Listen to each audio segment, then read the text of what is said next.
Lemonade stand. That's not how we start. Lemonade stand. Lemonade stand. You say it too. This show is brought to you by Lemonade Stand. Ladies and gentlemen, welcome to Lemonade Stand. We have a quirky idea today. A bit of a goofy, maybe from the mind of DougDoug inspired twisted Don't put brain this on idea. me. It's from DougDoug's Dark Twisted Mind. It's from his Edit twisted that mind. out unless the episode turns out really funny. If it's a banger, if it's a okay. banger, add that in. Otherwise, Yeah. we'll bleep it. I look right at you. Okay. Seeing how the video performs, retroactively editing the video. This was Ludwig's idea. All right, here's the Okay. idea. We each brought 5 stories, 5 mini stories, okay? We're going to each present these one at a time. You get about 5 minutes per story, right? And then at the end, our editor is going to order these from least exciting to most exciting. So our job is to pitch these and convince not each other, but the editor that it is the most exciting story and should be placed later on. And our final score will depend on who got more stories later in the episode. Any questions? It's so funny because it breaks every rule of YouTube retention to put our most boring. It is story. the worst Everything idea. you're watching will be the worst at first, and then No, those sports highlight videos kill. It's like true. Luka Doncic moments from least exciting to Steph most. Curry's threes, but they get increasingly more insane. Yeah. And you think that doesn't play. I think they don't even. I think they just rank the last one and the first one. I've watched those videos and it's like random, and then the last one's cool. All right. Hell yeah, I'm ready. What else we gotta say? Is there anything else we need to know? No, we're going to go one at a time through these and we'll find out who wins. Ready, set, go. I know you guys are pumped to hear about this. A news story that gets together some of my favorites. Canada, Sweden, Denmark, Iceland. It's a clash between... This is the first story you're watching. The retention we're going to see retention go from 95% to 2% right at this story. They might skip this like an ad. What's not exciting about this? You guys, all right, go. You have a time limit. Tell Go. me. 5 Aiden. minutes, All of these Nordic leaders met with Carney recently, Okay. Prime Minister Carney of Canada, and they gassed him up about the Davos speech. They were like, "We've never heard anything this good. We all are these middle powers that need to stand together. You're right. Like they're beefing about Trump. They're dapping Carney up. Let's go, Karn. And then they released. Is there a lot of fashion? Do they look cool doing it? Oh, sure, assuredly. Okay. Assuredly. I didn't see any pics. But Carney's got that shit on. Yeah, you stay fresh. And they released a statement. It's full of exciting news. Okay. Like how they're committed to Arctic security. Does it explain what that means? Not really in the statement. And then, Wait, what is the news? Is that they hung out? It's that they hung out. Hold on. The Nordic leaders and Canada's leader hung out and then made some vague phrases about things they might do together. Whoa. No. I think This some is of for these sure going first. I think this some of these has are to pretty be the first one. Some of these are pretty specific. Okay. Like we are committed to building a competitive, prosperous, and green economies for the future that are open to the world, but guard against dangerous dependencies. What's not specific about that? So vague. That's Everybody different. says it all I know the that's time. not different. That's not different. And they also, they all show their support for Ukraine. They want to have a formidable partnership, and only economically. Yeah, but is there, environmentally, and dare I say, the last part of this statement, you'll love this. They say that their ties are deepening. Whoa. I mean, look, this is true, I wasn't right? in until that. I think that's an end of an episode right there. I think we pushed that way. This is the last one. That got pushed way back there. Why can't you guys be excited for me? Okay, no, I'm gonna You're truthfully going to ask. flee to Sweden or Canada. What is different? I don't get it, Aiden. What changed? I think the cool thing about this statement is that it doesn't change anything yet, but it's talking about things that maybe could change in the future.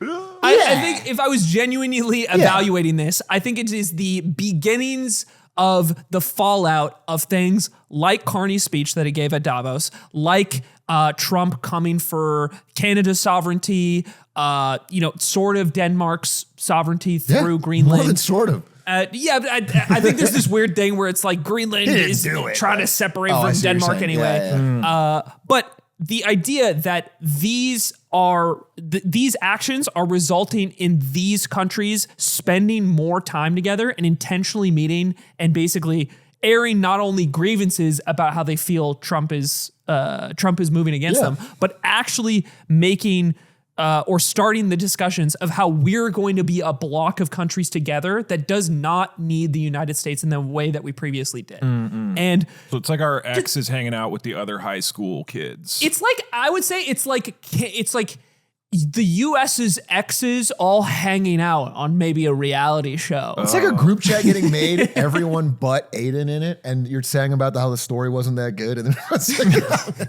No, I'm in this group You're the chat. United You States. guys aren't. I think we're the ones who are like left out. we got to out of the group chat. Wait, It's so like, Carney DM'd you, added you in, right? Yeah, Okay. I'm in the Signal chat with all these guys. it is kind of cool for Carney to drop such a banger speech. You get invited to the world leader group chat. I think it was funny. Okay, there was one actual quote I thought was funny because the New York Times article that initially introduced me to this was they're specifying like how much they're gassing Carney up, and the quote from Mr. Fredrickson from Denmark, the speech you gave in Davos, I've never experienced anything like this. I don't think I've ever heard so many reflections on a speech from a colleague as I have heard about your speech. he was having a full body high. The just sweat listening. glistened on your cheek. It was a damn good speech, by the way. And then he said he got really into like Carney fan fiction on Tumblr. started describing it to him. So I think it's got all of the big names in it. It's got Canada, it's got Sweden. It's like, what else do you need for an exciting? So see you guys at the end of the episode. And done. Cut. This one's quick, simple, easy. End of the episode. We cap it off. Duolingo stock Confident. went absolutely crazy Okay. in 2025. Duolingo, the beloved language learning app, and now it's crashed to all hell. And I think what's interesting about this is broadly what is happening in language learning. So Duolingo is by far the biggest one, but of course the big question, like you will have heard about multiple times now, is AI changing how companies are doing things. Right. So last year they were like, we're going to be an AI first company. They made this LinkedIn post that a lot of people Like hated. BuzzFeed. Yeah, except they actually have had a lot of success in 2025. So there's this massive stock price. So they went up to like $500. Now they're back down to about $100. But what's interesting is the end of the year, they're actually really, really profitable. They made 1.04 billion in revenue in 2025, which is earnings up 367% over the previous year. That is crazy. Their DAUs are 52 million. They have 100 million people a month tuning into the app. But they've also been announcing recently, they're like, we feel like we've been putting too much pressure on our free users to convert them to money. We've been going all in on like get more money out of our existing user base, Right. but it's causing more friction when people try to join the app and they're like, they're pushing me on the subscription thing too hard. I'm turning off. And so what's interesting is they are doing very well objectively in terms of like cash flow and earnings and users, but they came out and said, look, our user growth is slowing down and we're going to pivot away from trying to acquire a bunch of money from these people and instead try to get more people into the app and give them a good experience. And they even were like, look, this is going to cost us like $50 million at least next year. And that was not, they didn't like that at Wall Street. They did don't not like They the, don't like hey, that. we think we've gone too hard on short-term profits. So it's an interesting thing, one of just a quick little like, what's going on with these language apps? The fact is Duolingo is doing phenomenally well, even though I think most people are not stoked on it anymore. And particularly in this, like if they're going AI first, what even differentiates them from ChatGPT? But they're having to pivot, and I think it's a pretty interesting mini microcosm of this industry that is I'm rapidly. Team Babel. First of all, don't get me wrong. Don't don't twist it. We should be clear. In our contract, we are allowed to say whatever we want. We have free editorial control. No, I'm just personally sponsored by Babel. Are you? I have a tattoo across my chest, Okay. bro, and I actually use it. So It is worth saying. We're yeah. there's been a Babbel sponsorship. In the episode, we are contractually guaranteed we can say whatever we want. It's not like we're going to change what we say. So that's out just there. don't say a bad word about Babel. That's all. Okay, not my fucking presence. But in general, But I do think that drop was not just because they fucking missed. I mean, not they didn't miss, but they announced new spending. I mean, that was what we were talking about earlier with the big AI. You know, there's the AI scare. That drop was the same time as like Adobe dropped and CrowdStrike dropped and all these companies that were software based have been just shitting the bed. Yeah. Their stocks have been down, down, down because there's a real concern that AI, if not now, will soon eat your lunch. Like it will soon make, you could have Claude whip up a gamified language learning thing. It's not as good maybe as I don't even know how good it is. My understanding with Duolingo is like it's really good at keeping you on your streak. It's a game. gamifying something that I don't think it's notably bad at teaching you languages. Right. I think that's the which people already understand. I feel like there's this issue of this is already something that converges more on the trend side of things and the game side of things. Yeah. And I feel like over time you're more likely to like reach a cap and lose people after that anyway. But then you also have this giant introduction of something that is already probably better at teaching you languages that is competing alongside it. What do you think about the fucking owl though? The owl fucks. The owl. They like the owl. The owl marketing is based. Yeah, it's just ultimately I don't care. And then it's The Apple, in the language of trends, is the meme about the owl coming to haunt you in your dreams and stuff like that. Is that dead? Is that going to be funny 5 years from now? You know what it reminds me Barely of? funny now. Yeah. So as you say that, I'm thinking like, we used to think the windy social media roasts were cool, but now it feels so lame. Yeah. And it's like, maybe the owl's just dead, bro. Maybe that whole. The owl's out of gas. Yeah. You can only do it so many times. I just like I know who Kylie Jenner is. I'm not going to go buy her products. Like, at some point, like of recognizability. Do you think you're the target market for Kylie Jenner's skincare? So that's probably different. Look at me.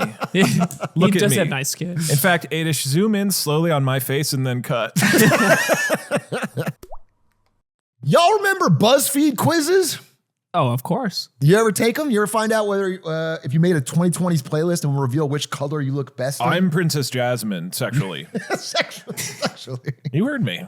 Yeah, I please remember allow how gay I am on a scale of different Disney characters. Yeah, I think I Okay, remember so a few. you remember their Pulitzer Prize winning journalism. I brought a quiz for you. Pick a Channing Tatum from these 9 Channing Tatums, and I will tell you which potato you are. This is a company that was at its peak worth $1.7 billion, largely off the back of quizzes like this. Pick a Channing Tatum. I'll tell you which This is real. This is a real quiz. And they were outputting stars. Will Neff worked there. We're going to talk about that in a second, actually. Yeah, we'll have to work I'll there. take the middle right one that looks like the evil version of Peter Parker. You got mashed potatoes. That's your personality. It should help You know what? Credit to BuzzFeed. That's the only type of potato I like, unironically. Wait. Go back. Credit to me, I only had one solution. There's only one slide. I think this is a BuzzFeed. I was thinking about how this is on How would this PowerPoint. possibly work? So is this end of your segment? It's Yeah, that's it. That's BuzzFeed, yeah. No, so BuzzFeed, $1.7 billion valuation. A lot of people became stars from it. It was leading the wave of internet content for a brief period, especially among millennials. And Will Neff did come from them. Worth It came from it. Hot Ones came from it. A lot of companies have come from it that have built online. Hot Ones came from BuzzFeed. Yeah. Huh. And at its peak, they even had a BuzzFeed newsroom that was pretty well respected. They won the Pulitzer Prize in 2021. And it was seen, at least by maybe older, out-of-touch types with money, as like these guys get the internet in a way that our dying media companies don't. And so money was pouring into BuzzFeed. And they had a publicly traded stock that hit its peak of $1.7 billion. Wow. And then around 2023, with the release of ChatGPT, their CEO had an idea. He's like, hey, we need to use AI to, quote, enhance our content. But really it was, we are going to fire this newsroom, which is very expensive, and we're going to pivot all in on AI generated. Now, again, I can't say this was well crafted. That's beautiful journalism. Think of how many Channing Tatum Yeah, but they could quizzes make you a ton of them, right? And so they made it more slopified. It's already slop, so it was like slop through a slop trough. And their stock, upon this announcement, spiked. As you can see here that I've cut off at no. Okay, so for audio listeners, we are about 10% of the way through the graph, and it looks very high. And it looks very high. Massive stock Near the spike. top, actually. Because if you think coincidentally. about it in the short term, it's like, wait a minute, our costs go to zero and our output goes to infinity. Right. And so it sounds great. Unfortunately, the follow-up from that was that people stopped engaging with the quizzes or the content.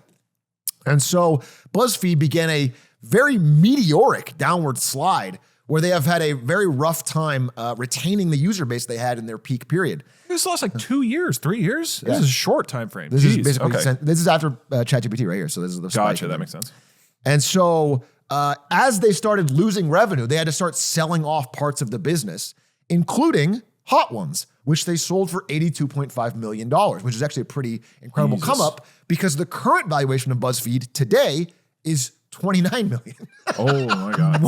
So Hot Ones is worth 3 times more than BuzzFeed's entire valuation today. So they have announced as of 2 days ago that they are, the CEO announced we have more cool AI stuff coming, but in the fine print of the announcement, the finance team said, we are ending our ability to continue as a going concern, which basically means they're going bankrupt. That's a fancy way of saying we lost $30 million this quarter. We have no short-term way to get more money. We're nearing bankruptcy. So the story of this BuzzFeed thing, I mean, it's one of like people getting a little too overhyped about this new internet company and they didn't really have a domination of media. But another one is like this AI pivot, at least for this, didn't seem to work. It was not an effective thing. So BuzzFeed is now facing bankruptcy, likely will be bankrupt, and doesn't seem to have a plan. That's my story. Sorry, go ahead. Was AI for the actual content being output after this change was made? Yeah. I don't want to discredit the incredible integrity of mashed potatoes and Channing Tatum quizzes. Yes. But is AI not, if I had to guess what AI would be able to do, it might be to put together which mashed potatoes are you based on the Channing Tatum picture. Here's my one problem with this is this example, I don't know if this is before or after the AI pivot. So theoretically, this could be the slop post AI. That's what I'm not getting because none of these quizzes ever made any sense at all. And the idea that a user is like, I just don't feel like it's accurately telling me my Disney character. Like it never did that. 100%. I agree with that. I do think BuzzFeed made a lot of actually popular stuff outside of just the slop quizzes and listicles. Those where it's like bread and butter. Yeah. And all that stuff was cut. I mean, it was expensive, so they cut it. They cut like paying people like worth it. They cut all this extra stuff that was like kind of having traction.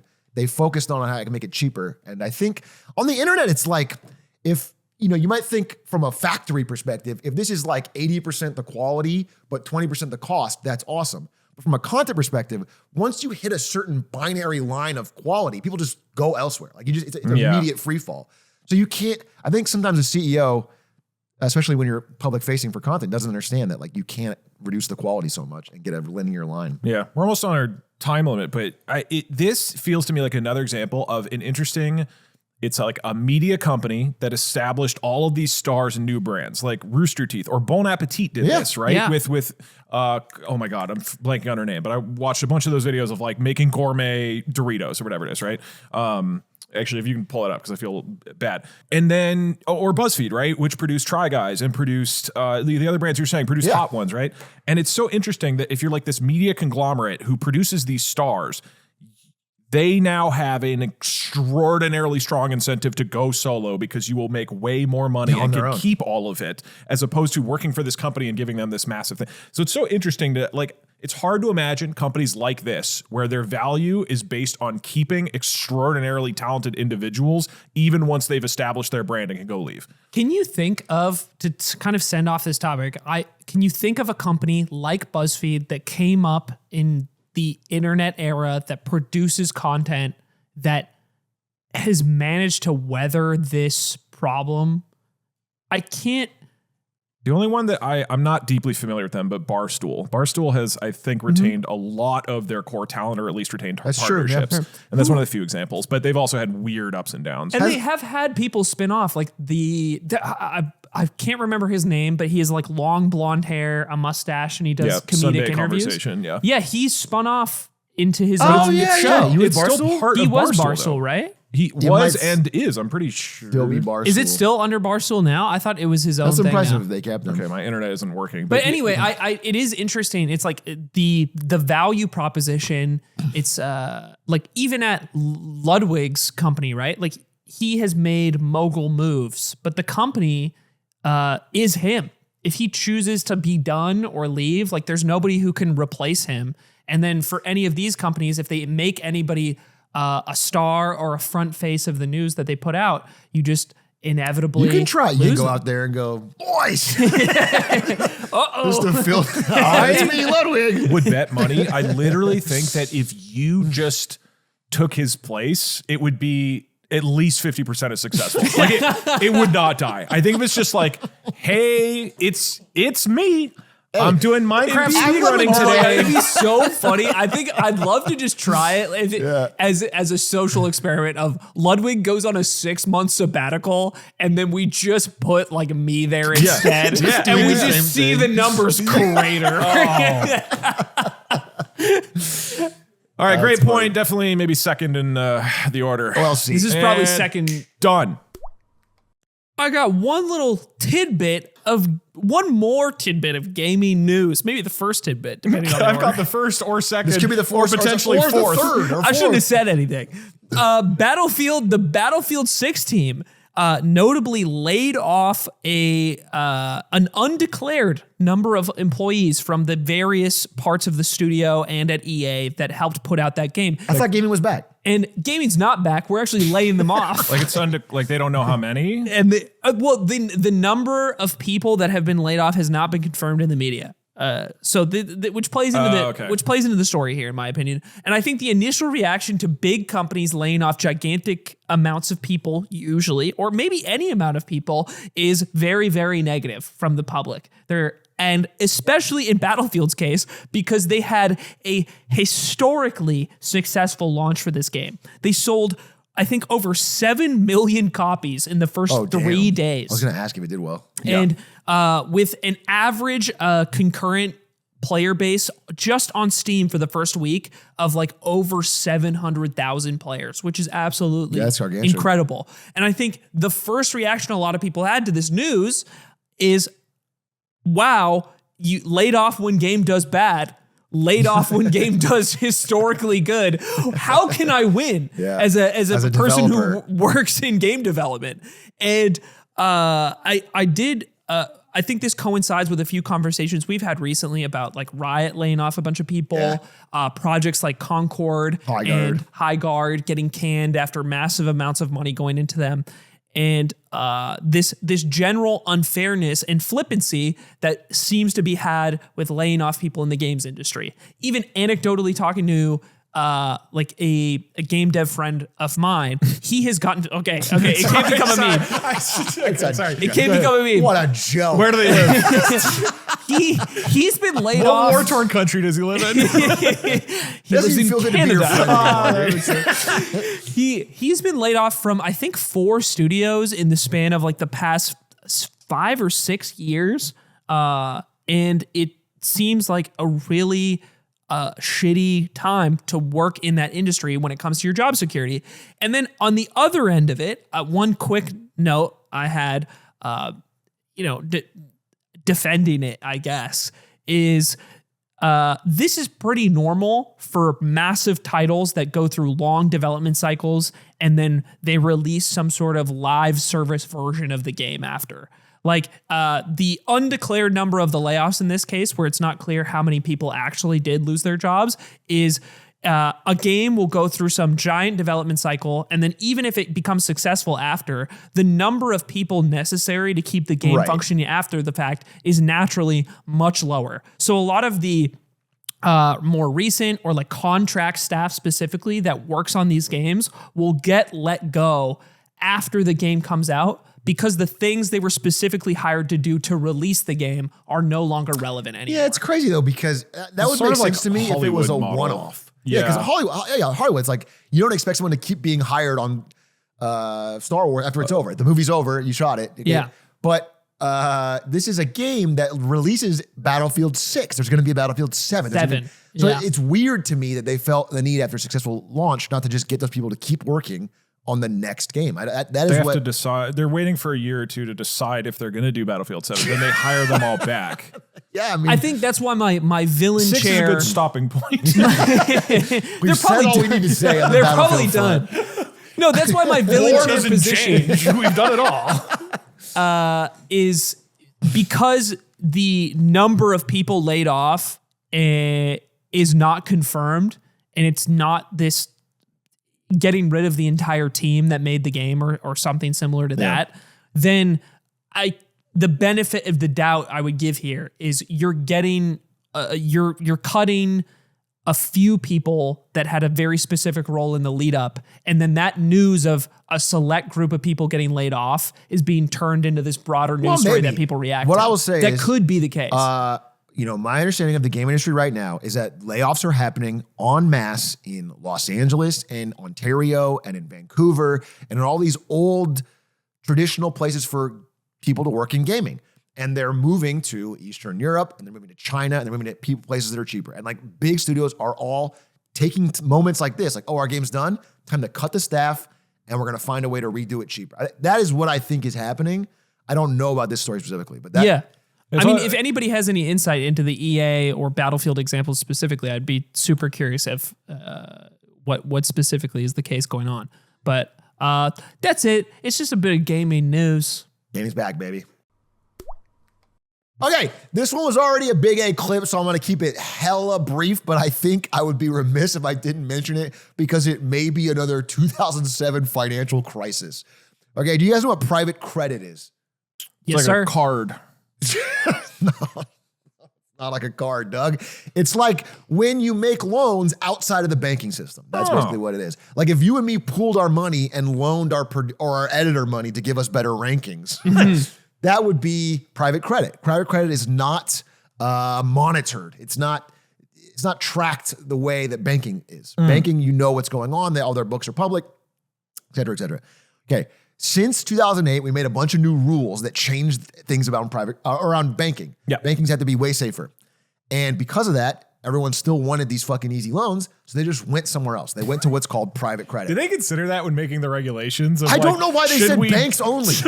I literally don't know why it wasn't like nobody. Any of the other holes or just this one that leaked to this time? Yeah, it's so. I think it's a great question. We've got 30 holes in our roof. But that's the one that leaked. So let's plug that, and it'll never be a problem again. Villager.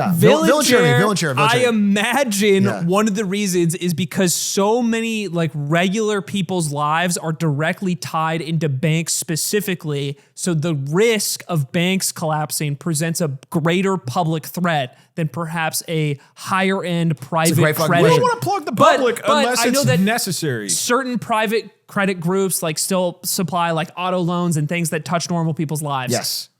That, but also the banks, because they didn't have anywhere to lend, ended up just lending money to private credit firms. So the private credit firms that have made tons and tons of bad loans, the biggest one, the one that's popping the bubble lately, is that they made a ton of loans to buy software companies. Yeah. And now all the software companies are starting to tank. And private credit firms are doing what's called not marking to market. I don't know if you remember the end of The Big Short where they're like, why are the prices changing? We know it's failing. That is what's happening. Like if you're asked, like we're seeing every software stock tank, but the private ones are like, they're good. The value is the same as we bought it. And like everybody knows it's a lie. So they're going to the private credit companies and asking for their money back.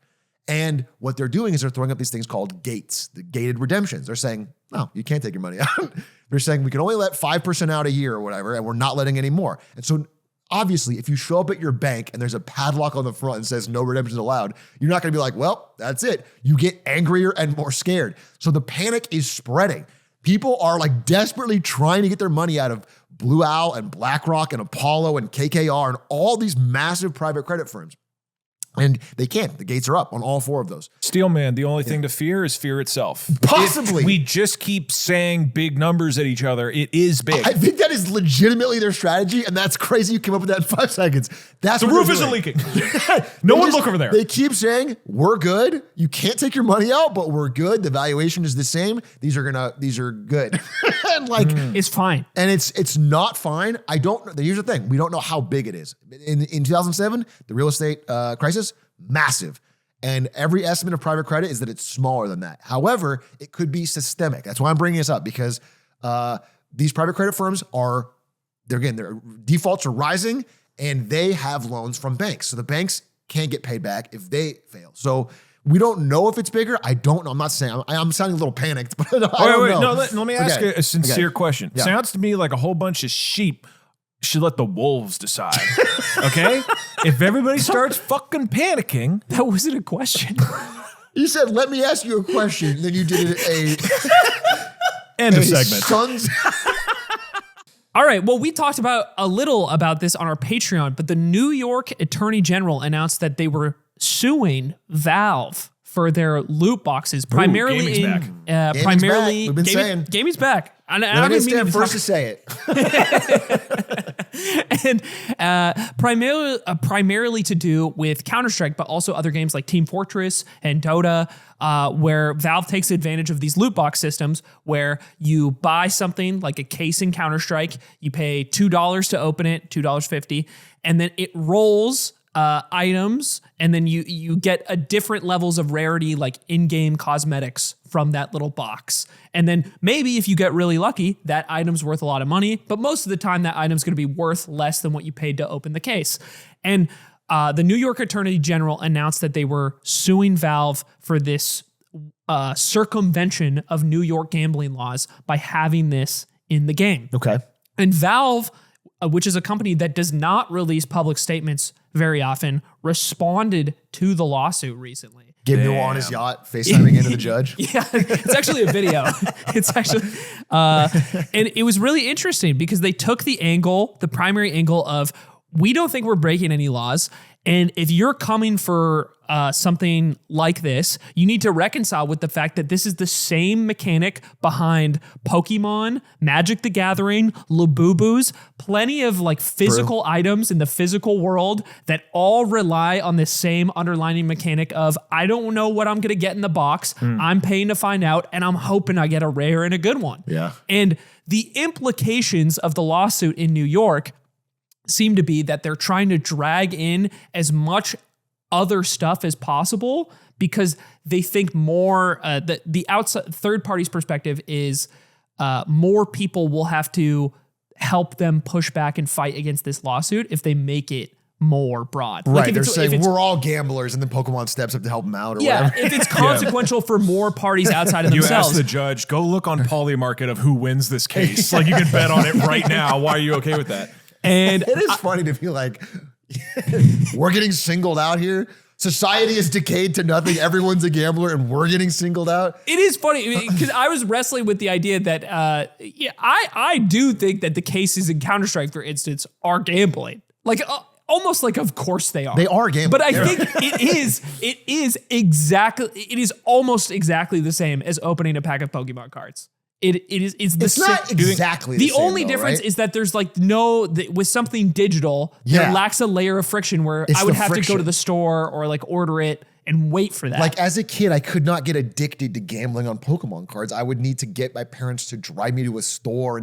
But like, Well, I think it's the money. It's like if you had the money for it. If you're a rich kid, you could get addicted. I'm to sure gambling. maybe. I just think like there's clearly a pipeline of young people getting into skin gambling that there wasn't for Pokemon cards. And I'm not saying they're both not roughly identical. I think But the digital frictionless experience is I think like, if we kill Pokemon, that will stop the CSGO gambling, right? It's like the malaria parasite. If you can kill it in its earlier larval stages, it won't see. mature to the But stage it that already kills- exists in So we need a mature form. So you vaccine need a time early machine. in the stages. we need to go back in time and kill Pikachu. We have to kill Pikachu. there was one. Okay, so there's two more interesting parts of New this Jack story. City meme pointing at Pikachu's head crying. Is that Valve also accuses the New York Attorney General's lawsuit of specifically calling out the fact that you can trade these assets. Like, part of the value and part of the risk of the whole economy that they formed across these games is that you get the item out of the box and then you can trade it to other users. And they fervently defend that. Basically, that is a right of like all of the users across their platform. And they think that's a very important part of not only like Counter-Strike, but games across the entire platform. Sure. And it was interesting to see them like so heavily stand behind that. A couple days later, another state has sued them, which is It's starting to spread. yeah.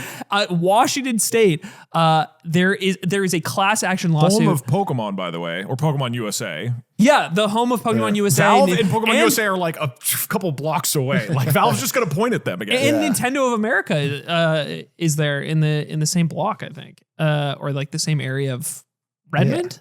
But this class action lawsuit is accusing them of the same thing, is that consumers played these games for entertainment, unaware that Valve had allegedly already stacked the odds against them. We intend to hold Valve accountable and put Do you money think back this in lawyer the just pockets rolled of too many consumers. blues and they were like, They like dumped all their the fucking last things. straw. If I don't get a fucking knife, I don't get a butterfly. Dude, you like stream it and you say streaming, and if I get 5 blues in a row, I sue Valve. Having that political power. Dude, line. it does feel a little bit like you're throwing a dart at a dartboard. Like there's so many of the why go after I this can and not see both sports sides because you gambling? have to start somewhere, bro. You have to like, Yeah. like we are in the depths of gambling despair. Like Why it's are we crazy. starting with the one that I have? The one that skins you like? Okay, and I think a funny little thing that caps this off is I think you can tell from changes in the game from a long time, in Counter-Strike specifically. Again, this applies across all of Valve's games, though, is they've been making little changes like phasing out of cases out of Counter-Strike entirely. And they switched to these little things that we've explained before called terminals, where it gives you the chance. It's like you don't pay to open it, and then it randomly generates 5 opportunities for you to buy one of the items from Valve. And then Valve kind of sets a market price through this that based on like the rarity of the item, right? So they just announced this some of the more special This game items. used to be about shooting people in a driving It's bombs. not about that. It used to be about like It's playing. about fun. It's about fun and spending money. Okay, When I was younger, there was a the reason why I think this is insane is because you used to be able to pay $2 to open one of these cases and crack like an item out of them, right? But now with this new system and these new like gloves they added, Valve is charging you. Valve, the company, is not a third-party marketplace, is charging you $1,200 for this There pair we of go. rare Do you gloves. remember when gamers Save the rioted? kids. We're boomers. Yeah. Do you remember when gamers rioted over $2 horse armor in Oblivion? Yeah. that Sorry, was- excuse me. It's 1,300 euros, so like $1,500 US. What happened? You now have the privilege of paying Valve that amount of money directly. We lost that fight and we lost the war, and it's been over. And now children are paying 1,500 euros. It's a a generated hedge, it's a terminal. hedge against fiat currency. It's not that big of a deal. I can't believe we got to pitch that to Steve Eisman. That's so That's awesome. Hey. I don't know how this is all going to play out, but it's crazy to see like 2 state lawsuits hit in like such a short period of time, them making a rare public statement while they also seemingly, like while they argue the lawsuit, have clearly been making changes in the game to avoid further issues like this. Our editor owns some skins. This might be the last story. Yeah, that's my last story. Done. Guys, I have some good news. I don't know if you knew this, but we won the war in Iran again. Donald Trump has announced for the 5th time that this time, finally, we've completely beaten, and keep hold of this slide, completely beaten and decimated Iran, both military, economically, and every other way. Obviously, we can do a gazillion Iran war updates, and we've not done very it interesting. every week. But the thing I want to talk about in my section is his attempts, now that it's starting to spiral, to get a coalition of the willing to help him patrol the Strait of Hormuz and get free and flowing oil, okay? This should have always been a team effort, and now it will be, is what Donald Trump is saying, so that we can get harmony, security, and everlasting peace. This is the 5th time Iran has been defeated this week alone. There's been a lot of announcements that they keep getting defeated.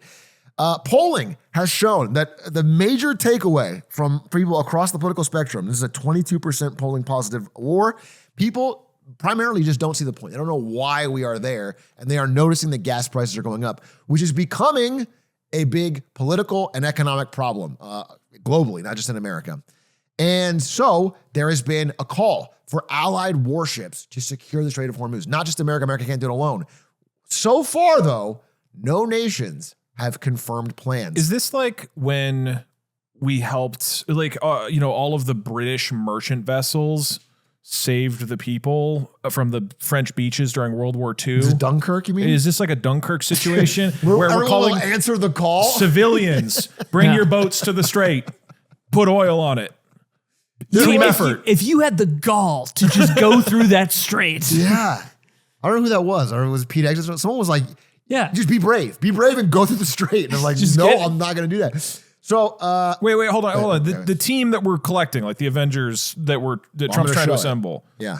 It's countries? Is it people? Who? It's countries. Okay. So the idea is that it turns out it's going to be very, very expensive and difficult to stop Iran from droning or mining the Strait of Hormuz, which is cutting off, again, this is not just an American problem, this is becoming a world problem.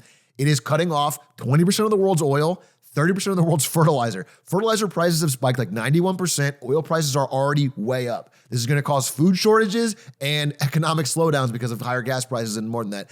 And it's beginning to cause panic everywhere. So a couple things have been done in the short term to try and stop it. Number one was, after saying he wouldn't do this, he is now releasing a bunch of oil from our strategic petroleum reserve. We're combining with other G7 countries and other allied nations to release it all at once. 400 million barrels from collectively our different oil reserves. That is 4 days of global oil consumption. And that is like basically what we got. It caused oil prices to go down for a little bit, and now they are going right back up, that announcement. If you listen to, I believe, Vance and Trump, you'll know that the oil reserves were low because of Biden. They were. No, but they were. But they actually were. Joe Biden drained the reserve, and it could be said politically to help him for the election. It didn't work. He lost the election, and there was less. But the problem is, Donald Trump has said over and over on the campaign trail, in his inauguration speech, after getting inaugurated, hey, I'm going to refill that thing to the tippity top. Well, the time to do that would be when oil prices were super cheap before you started a war in Iran. And he didn't do it. China did do that. They bought millions of barrels per day all of 2025. And now we're kind of, that was our big lever. Like, we pulled the lever, we put 400 million barrels out. That hasn't stopped the oil prices from rising. And so he is urging the UK and other nations to centrate. Now, I included this meme because this is what the response has been so far. Like, nations are just, they're being very tepid about, I'm going to send our actual troops, and it's very expensive to send warships to go help patrol the Strait of Hormuz. And just checking, it's just us and Israel, right? So far? Yeah. Yeah, I think the UK, as of today, this is all live, is going to send like a pity boat or something. I mean, there's like some small little things. merchant vessel. They're Dunkirking. They're reverse Dunkirking. But so far, what we're seeing from every country is they're just trying to skip around this and talk to Iran directly. So India is having talks with Iran and be like, hey, let only Indian ships through. Because right now, assuming the mines, I don't know the situation on the mines, but based on drones, they can basically say like Chinese vessels can go through or whatever. They can so everyone's trying to get a deal. So France and Italy is doing this. Again, I said India, France and Italy, China. So every country is like opening their own private line to Iran to be like, hey, we're boys, right? Let's not let our tankers go through because of how economically important it is. And there's not a lot of appetite to get this actual coalition. Now, this is it from an hour before we recorded this. They plan to announce a coalition. We don't know who that's going to be in the coalition. I don't understand. But I have to say, man, we've covered a lot of news on this channel, and I just want to say like directly, I think this war is ending up being the stupidest decision of the Trump presidency. I think it's one of the stupidest things I've seen a leader do. It feels so ill thought out and ill planned. And I've steel manned the larger China angle, but I mean, in terms of execution, this is proving to be a disaster. I think to do it right before midterms is fucking art, because this is collapsing. I've seen people burning their MAGA hats today. Like, it is collapsing his political base and will. It is tanking right as we go into their big election. So, I mean, I guess good on that front, but it is crazy. And it is turning so many countries at least soft negative, because they now have an economic problem that they know was caused by this very unplanned quick war. Like, it's kind of spiraling. So, this is Paul Graham, who I think is a great follow on Twitter. He had a prediction. When fighting in Iran gets too painful because of oil prices or polls or whatever, Trump will claim that the current state of things, whatever it happens to be, was his goal, declare victory and retreat. The problem with that is that none of that changes the reality that a country of 90 million, if you haven't changed the regime, can always block this strait. And if they want to do it longer, we will get $200 barrels of oil. Like, unless they can fix that or change that, which doesn't seem to be possible, I don't know. I don't know.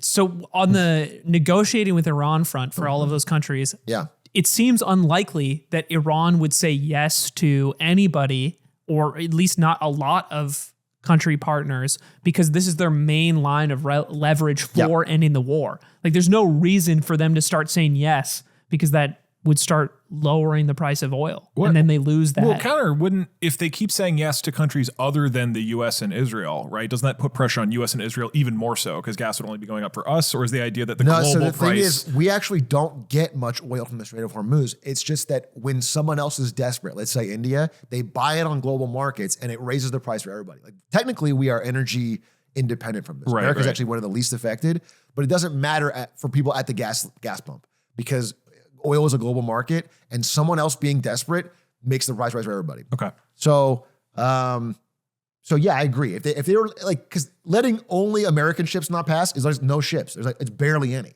Most of the ships that are out are going to China or Japan or India or whatever. That's where they're going. So I don't think they'll do this. I also don't know that they can. My understanding is like communication's kind of breaking down on the Iranian side, and it's just they may not have a structured plan on this. It may just be like chaos, stop the ships. I think the other interesting thing here is that Israel being the other partner in the conflict is they're going to lose more institutional support. Like I already feel like there is a tide shift among like the average person in terms of their outlook on Israel or support for Israel, right? And they still have a lot of like political or institutional support in the United States, but also abroad from like a lot of other countries' governments and things like this. But when a decision that you are a huge part in, maybe the primary reason that this is happening now, you start to lose that institutional support you've built in other places. Yeah. Like people can only tolerate the consequences of your actions when it affects them in this way economically for so long. And I feel like they are going to see the results of that in the next few years. I think the high level would be that this is becoming an economic story more than a military story. Like this is spiraling to millions of people in economic, like gas prices worldwide, fertilizer worldwide. And if this doesn't get open soon, and there's no short-term reason it would be, I don't know why. I don't know what the plan is. Maybe they do have a plan. But if that doesn't happen soon, we're looking at $150, $200 barrel oil, and that is just and fertilizer at fucking 3x the time. And that will be a problem. You see that, that funny gas station outside of Union Station in LA? Dude, it's got to be so it's high already right at $8.50 a gallon for regular.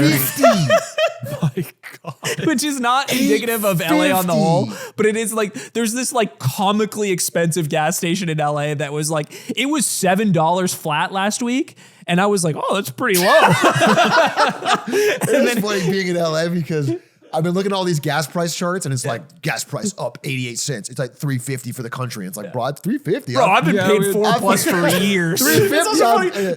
That gas station setting it at like $6 before the war. Like you're already making a shitload of money. So they're like, ooh, war in Iran. Everybody will think this is chill. And they just crank it up. Like they're just vibing the price. That's awesome. They vibe it.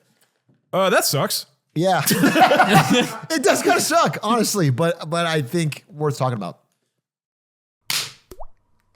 War is back, baby. Dude, put this right after I do the Iran war. But not where you would think it, in a little land known as Japan. War's back for Japan, War's back for baby. Japan. Now, we talked Now, about... famously, war was really bad in Japan. But it's back. It's been a reprieve. It's back. It was on intermission 2.0 is better. for about 80 years. Right. What did they Gaming's fix? back. War's back. Well, Japan war specifically. Japan's war specifically. So, okay, after World War II, Japan lost. I'm going to fact check that. Real Patriots Yeah, say Perry, yes. correct that in the comments. But they lost. U.S. takes over and basically kind of forces a new constitution where they renounce the right to wage war. Japan constitutionally cannot wage war right now. So Takaichi, who's the prime minister, we've talked about a couple of times. She had this like massive win. They have the largest like electoral percentage right now in the history of modern Japan, right? So she as a leader has more ability to kind of push agenda than anyone in any living memory, right? And now people in Japan are justifiably concerned about China, North Korea, Russia, and the unpredictability of the USA. Turns out we're making it feel a little weird. And when we were in Japan and we talked to Professor Jeffrey Hall, he mentioned how like if war breaks out between China and the US, it's probably happening on military bases in Japan, right? Yeah, like that's like yeah. the war. Like they're dragged into Phase it. one. Yeah, kind of regardless of what you want. And the USA has explicitly pushed for Japan to be more militarized because that's Trump's thing, right? He wants everybody to spend more on military. So he praised Takaichi's peace through strength agenda. Scott Bessent, Treasury Secretary, said on X, when Japan is strong, the US is strong in Asia. So in the past, this was not something that the Japanese population cared about that much. But if you pull this up, Perry, even over the past 5 years, this is from Bloomberg, the number of people who feel that reforming the Constitution to allow for something like this is increasing pretty dramatically. So in this graph, you can see since 2020, the number of people who thought it was necessary to reform the Constitution was like 29%. Now it is up to 39%. Oh, it's ticking up. It's ticking up, and not only that, the number of people who think it's unnecessary is shrinking. Actually, the number of people who are undecided or don't care is About the same. Is about the same. So it's notable that the people really opposed to this are sort of rapidly shrinking, and so this is hugely notable. We've talked a number of times about how the Japanese average person is a little more apolitical than us. They've been in this extremely long kind of era of peace. And now Takaichi is really pushing for it. Quote, I am committed to creating an environment in which a national referendum can be held as soon as possible to let the public decide on whether or not to amend the Constitution. She also wants to create a National Intelligence Bureau by July. She wants to have a CIA or an M16 or MI6? MI6 type of vibe, which is like, that's not our best, man. Don't model it after that. Hard to start that from scratch. Yeah. I do like the idea 30 of years like, of coups before. you could never do it like us. Yeah, you really got to put some effort in. They should acquire ours. They should acquire. I mean, we're going to talk about this before we go to China, but I will say that the primary urgency behind this, my understanding is like there is rising tensions between Japan and China. You know, political tit for tats. They're saying a lot of things. Takaichi said some stuff about Taiwan that got China really heated. Yeah, so that was months ago, right? Yeah. And we talked about that. Yeah. She basically said Japan would consider military action if China goes for Taiwan. China's been very upset about that, and we talked about that a bunch. And they were kind of hoping that would fade out, and they've put like some economic constraints and restricted tourism. And I even talked to someone in Japan who said that like the amount of Chinese tourists that she has seen in the last couple months has decreased dramatically. It used to be one of the biggest groups. And they were really hoping that Takaichi would like lose power. And instead she gained massively. And now she isn't backing down. She's planning on going and visiting the war crime shrine, which is a whole other mini story. It's a shrine where there's 14 war criminals. Their spirits got added to the shrine without anybody noticing. And it became a big, this is real. And you can't separate out the 14 spirits. They become one spirit, you know? Okay. And so I don't know. No, she's going to. I don't know. There's a book that has all the spirits combined into one spiritual kind of energy. You can't pull them away. The priests aren't willing to do that. That's basic spiritology. You're lecturing me. I already know that. You're saying we should pull out the 14 war criminals. No, of course not, Doug, because they've combined. Thank you. They've combined. Thank you. I understand. And one that. politician proposed that, and people are pissed. That's not what you're supposed to do. You don't pull out the 14 spirits. And so everybody knows that. And so the prime minister, it's a big deal when you go and visit the shrine because unironically, these are like, so it's a shrine for like, soldiers, Japanese soldiers who fell in battle, particularly World War II. Yeah. Mm-hmm. But by putting war criminals in there, like their spirits are officially logged as in the shrine. Yeah. Korea and China aren't stoked about that because they were the recipients of a lot of the war crimes. So it's kind of a bad look if the prime minister goes and visits the shrine where they literally enshrined 14 Class A war criminals. Right. Without telling the public. Japan committed war crimes? If you're going to do a war crime, be Class A. And she said like, be sucked to be a Class B. I'm trying to figure out how to go visit the shrine right now. Like she just said that. Yeah. She's not backing down. No, everyone's getting super nationalistic over there. It's I mean, yeah, like you said, it backfired because the pain from the economic stuff, like the canceling tourism and the canceling imports, hadn't really hit yet. It was just like a kind of a mean thing to do. Yeah. And so everyone in Japan was like, "Well, fuck you then," and they rallied behind her. And she called a snap election right then. It was kind of politically brilliant, and so her power didn't shrink; it massively increased. And it was kind of because of this China stuff. Like people were more. So it's kind of crazy. Yeah, I'm channeling my DougDoug VA and giving you the Japan news. I mean, we'll be learning more about this, but with all the tensions going around in the world, Japan is not a good sign for looking to defend themselves. And I'll give you my opinions about what she said about Taiwan in 4 weeks. Support for this show comes from Tasty Trade. Guys, I'm getting real tired of you not knowing serious financial terms on this show, okay? Steve Eisman comes on and we can't even explain ourselves in the complicated financial ways. We seem like chumps. Is Bitcoin a money? This is the problem, Aiden. So I came up with a quiz to test you on your financial knowledge. I've You're got gonna this tell on me lock. if these are real or fake, okay? Okay, these are financial terms. Yes. Okay. The Lady Macbeth strategy, is that real or That's a fake? chess opening. That's not real. That's real for sure. It's real. Really? It's real. Okay. Yes. Everyone knows that. What about what about momentum canceling? Momentum cancel. That's from Melee. Fake. Yeah, it's from Melee. All right, what about a broken wing butterfly? That's gotta be. It's too weird to That- be made up. That Doesn't make feels any- like it's that's just real. a momentum Feels factor. like it's That's real. a fair point. That's a fair point. Okay, it is real. So you guys are getting some of these right. Brandon, some of what these does it wrong. mean? Let's not focus too much on the details. You know who could explain it really well? Probably like Tasty Trade, because they have an actual jargon library that breaks down these terms, help you understand so you can trade with understanding.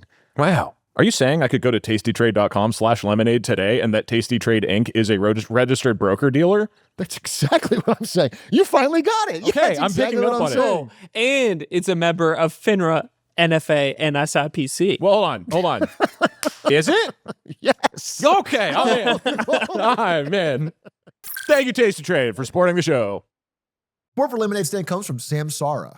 You know what my dream always was? Get behind the wheel of a big rig. You would be the worst trucker. What product would you ship? You would be the worst trucker. But they stopped me. They stopped me. They They didn't should stop you. because I got in too many You'd be a accidents. menace training. behind the wheel. But for more responsible truckers, I guess. Yeah, I guess if you're worried about an Aiden. They use dash cams to keep people like me accountable. Which made you want something like Samsara to help you protect drivers. Their AI dash cams capture real-time video that proves when your drivers aren't at fault, protecting them from false claims. So you analyze that data, you can reduce crash rates by nearly 75%, trusted by over 20,000 customers worldwide. Back in the day, you could just submit false claims left and right. 19,000 of those We li- claims are from Aiden. Are from people seeing Aiden. Don't wait for the wait next for the accident to next take accident action. to take action. Head to samsara.com/lemonade to request a free Request it. demo and see how Samsara brings visibility and safety to your operation. That's samsara.com/lemonade. Samsara, operate smarter. Order now and Aiden will drive a truck into your house. Well, or he won't. Time for something exciting. Honda car company, you might have heard about it. They made a little announcement. I love Honda. Bite your tongue if you're going to say a negative thing about Honda. I'm a diehard Honda defender. We are not paid. This is not a sponsor. Honda fucking sucks. Thank you. We're going to have a problem. We're going to have beef, bro. And okay, you know I what just need a sucks the host- most? The Honda Fit. As long as Adish doesn't drive a Honda, I think I'm good. Look, Okay. they made a post 3 days ago, big announcement, where they said they are canceling the development and launch of 3 EV models that have been planned for North America. Okay. You can pull this up for just like a few seconds, Perry, but Honda posted this announcement, and it is really bleak. Honda basically announced 2 problems. First off, they tried to pivot to EVs. They're like, we are going to make a goal to go carbon neutral by 2050. And the US, especially under Biden, was like really pushing EV transition, right? Yep. So Honda, as a broad global strategy, was like, we're going to really focus on EVs, especially in the United States. Okay. And then Trump gets elected. And now there's a whole bunch of tariffs that make traditional hybrid cars very expensive. On top of that, we've been dropping, the United States government has been dropping the subsidies to buy EVs, and just generally there's less interest in them. Yep. So the demand on the US side has suddenly precipitously dropped instead of being this like long-term goal that persists. And China is coming in and eating everybody's lunch in the EV market. And Honda has basically said, we're kind of fucked. They're posting losses. They're canceling the EVs. It looks real bad. And they're basically just saying, like, on both of our fronts, on the traditional side and on the EV side, we're failing. So we're just going to focus on the traditional hybrids. Did they say anything about how they love the drivers of Honda Fits and how that's their best thing they Why ever would did? they say that? We would do something that you might mention, like as a throw a bone to your audience. Like, we're failing on this front, we're failing on this front, but we crushed it on the Honda Fit 2017. And that's where. And you think they'd be hanging on to that still? I just think if you have a big hit, don't forget to mention Don't forget to mention It was it. weird. Yeah. There's a whole section that's just like, here is Brandon Ewing at Dunkin' Donuts. Here's Brandon his Ewing Honda at Fit. 4:30 p.m. like- and it's drone shots that have been following you around specifically. That's probably what they're failing. It's very expensive, it sounds like. So to I think this track is an it. interesting canary in the coal mine for some of the other big car companies, right? This is one of the ones that has tried to pivot to EVs, and they basically are saying we're giving up, right? And you're seeing other companies do this, and it's both the pressure from China, the weird regulation and vicissitudes of the U.S. market, all this You craziness. got to So- dive up good fucking Boom. lingo there. Vicissitudes, baby. And so to kind of like wrap it up, they are sticking with internal combustion engines,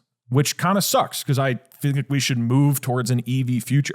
So I think if you want to like tell Honda that you're upset with this and you don't want internal combustion engines, tweet at them and say #abolish ICE.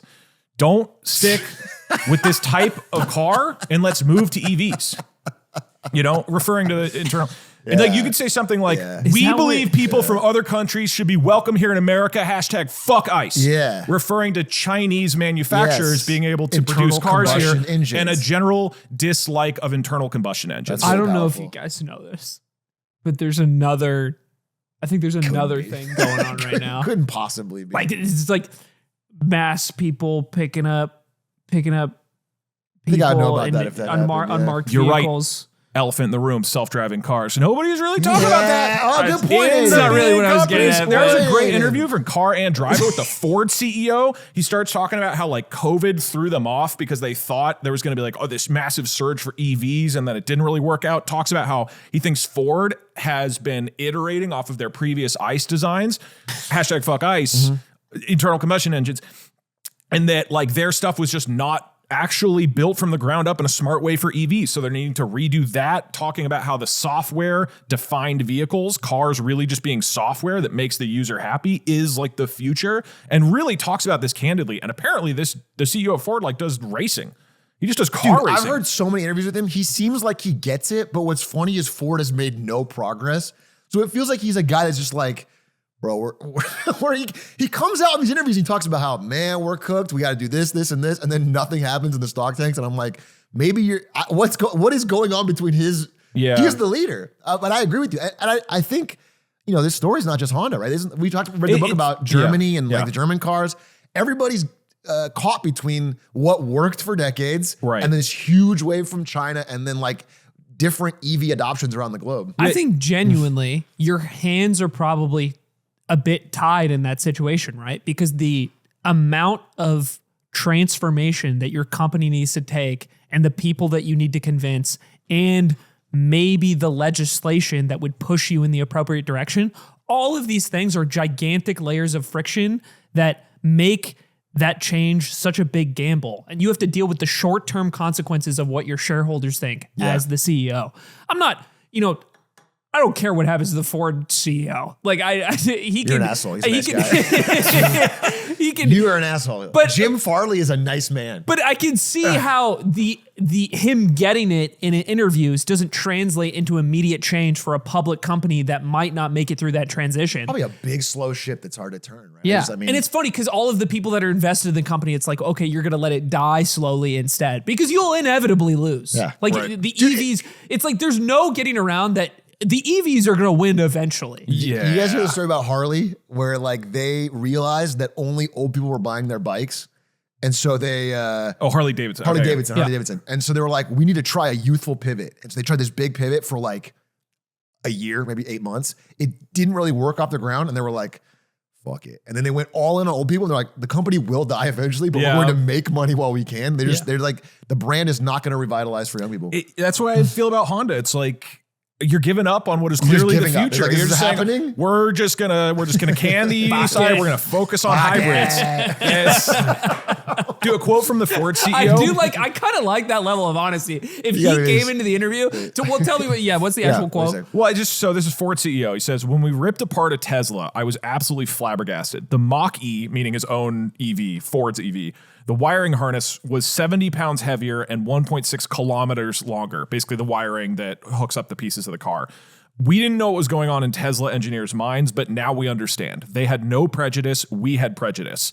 They said, let's design the vehicle for the lowest, smallest battery, totally different approach. So he admits, like, we're stuck in these old ways and we're kind of just trying to like jam a battery into these ICE cars. Yeah. And what we need to do is rethink it from the ground up, right? Hashtag guys. Yeah. And so you need to abolish that entirely and rebuild. That's very smart. What you said about software is really important, because that's what I've heard too, is that like, these companies, they thought, I mean, it's been true that to be good at making cars, you're good at certain processes. And one of them was not software. Right. But the modern day car is almost like an entertainment unit. It's, you know, the dashboard and everything. Like the Chinese cars are built like phones almost, with a bunch of different. Right. Well, it's funny to see Xiaomi is a win. phone company. Yeah. And like, they don't care as much about, and not that they're bad at it, but they don't care about horsepower. Like those things are not the number one thing it's ranked on. It's like all the media features and all that stuff. Well, that was the quote in Kaput when it was talking about the German car companies, is like they couldn't get their heads around them not talking about. They're like, what do you mean you guys don't talk about speed and horsepower? Yeah, it's like everyone just gets a car to go to the grocery store. Most people, it's like if it gets it done and you can listen to music and watch media. So anyway, it shows that it's pretty interesting because we're way over the time limit. People seem to love this one. And cut. Continuing from what Aiden just said, I'm sure we're linking these right in order. There's been a massive hatred of Apple over what they've done with the Apple App Store. Oh, yes. This is such a good story. Such a good story. Monopoly battle that was kicked off by Tim Sweeney and Epic Games and Fortnite, because they're the only ones that had the muscle post-COVID, when every single kid on the world was addicted to Fortnite. They were tired of 30% of every in-app purchase going to either of these stores. And they said, this is stupid. We can make our own store. But then all the stores would like block their store, or like make it hard to get to, or like cut them off the App Store. And so there was this big lawsuit by Tim Sweeney against Google Play and against Apple.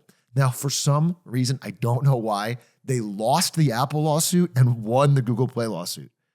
Google Play was declared a monopoly in the way they did it. I don't know why there's a difference on this. Maybe we could look it up. But the point is that there was legal battles that continuing, and finally Google has given in, and they are making substantial changes to their App Store, which is in-app purchases drop from 30% to 20%, subscriptions drop to 10%, developers using their own billing pay as little as 5%. They can no longer make it like really like warning sign danger if you try to go off to a different store. Because that's what they do. Like right now, if you're like on a game and you want to go to their online store, it like goes, danger, you're leaving the app. This is crazy. Now it's easy. So everyone can easily make their own purchase store. So it's now a huge competitive lob at Apple, because now on the Play Store, you will get a much better split as a developer than you are on the Apple Store. It used to be about even. And Tim Sweeney came out. I got his tweet somewhere around here. Google is opening up Android, you can put it on the screen, with robust support for competing stores, competing payments, and a better deal for all developers. So we've settled all of our disputes worldwide, thanks Google. This is after 5 years of legal battle. Tim Sweeney at least gets a win in this area, which is pretty crazy. Now, I do think it's funny that, listen, if you look into this, at every single step of the way, Google has fought tooth and nail not to make this change. And when they finally had to do it, they're like, we're opening up to we're pro developers. We're pro developers. And it's kind of working. Everyone's being like, oh, Google's pro developer now. It's just so funny to be like scraping against it. So anyway, this is a huge deal that kind of, if Apple feels like they have to respond, will finally end this not maybe end, but seriously weaken this gargantuan duopoly that has existed since mobile phones became dominant. Like, this is so huge. You're saying in the most idealistic scenario, because Google is such a huge player and they are making these changes, it will pressure Apple to also make them, even though they won the same lawsuit on their side. Somehow Apple won their lawsuit, but it's because they've done nothing wrong. Apple makes great computers and phones, and they're compatible with your watch. This is not an ad. So 6 years of legal warfare. Again, $200 billion mobile app market. Apple still charges 30%, but Android is now dramatically cheaper. Yeah. And that does mean something. Developers will start to notice how much better that feels. Because again, having a third of your profit slurped away by these big stores is like, they've been complaining about it more and more and more and more. And they've been trying to get around it and get outside of it. And now they can do it easily on Android and they can't on. Isn't this incredibly naive though? Like to believe that that would be an outcome? Apple has such a gigantic portion of the market. You can't not engage in their store. Like I understand there's a huge other player, but it's, if I'm making any sort of app, why would I not? Like as long as the iPhone is so big. So imagine if your friend who owns an Android can use the Epic Play Store or whatever easily, and they're getting a discount. They're getting a better deal. And so you as a customer start noticing that the iPhone person is paying more, has worse updates or whatever. Like the experience becomes worse because the developer prefers the platform where they can make a lot more money. Yeah, it's literally, you know, if Uber is like, oh, your ride is 10% cheaper when you use Android. Like that is going to start to your gotcha game that you play, all the in-app purchases you do on literally anything, your Uber, like if everything starts dropping because of this, eventually, I don't think people are going to not post on the iPhone store, but I think people will increasingly put pressure on their customers to be like, you can get it cheaper over here.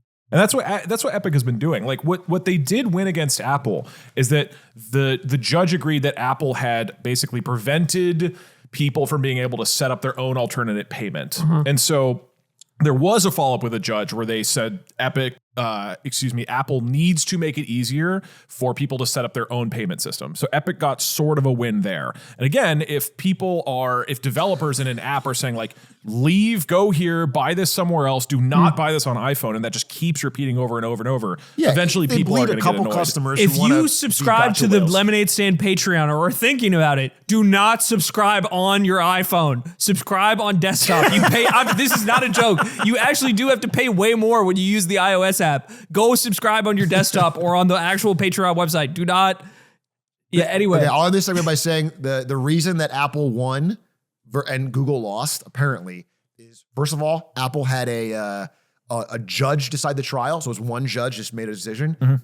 Google one was a jury trial, and the second thing was that Google had a ton of internal evidence that looked really bad. Like emails that came out that were like, we're a monopoly, LOL. Like that type of shit is kind of the reason, as opposed to Apple, which is more buttoned up on that stuff. So it made it easier of an open and shut case. Cut. Washington State, another place. Sorry, let me restart. Don't edit that, and it's going to be first. Don't edit that, and this is going to be first. Leave this in. This is you've early. opened all 5 Aidish, stories please. with Washington State, Canada, or Scandinavia. Aidish, if you put that in first. Aidish, if you keep all that in, I'm going to leak your ass. Okay, in Washington State, I don't know if you guys know this, but it's one of the few states in the U.S. that does not have an income tax. Sure do, Aiden. I learned the hard way. You learned Wait, the how hard do you way? learn the hard way? You wanted to pay income tax? And you No, were mad? I started making money when I lived there. That's when I suddenly started to make a lot of money. Yeah. And then I moved to California. yeah. And I I got see. plugged like that leak. I will never ever forget the jarring change between moving. Like I used to do my taxes on TurboTax. Oops.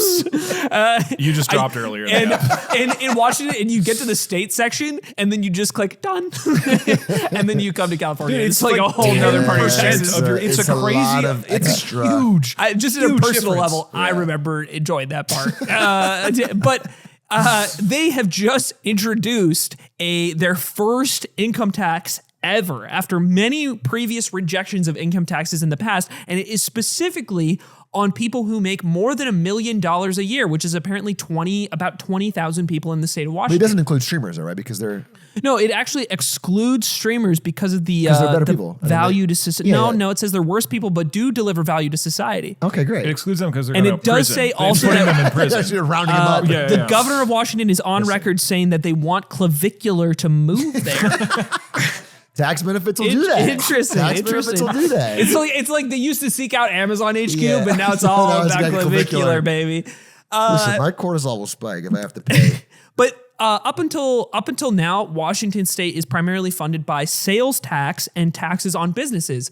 And they have never had an income tax to raise income, but they're now they're at this cross section where the state deficit has gotten so much larger, and this is supposedly going to generate around $4 billion, which helps close the apparently $10 billion gap that they have on their budget. Quite a lot. Bro, every story about anyone's deficit is like, we're trying this very crazy thing to fix it. It's going to do like 1%. It's like, Well, it's 40%. Yeah, no, this is a billion. big deal.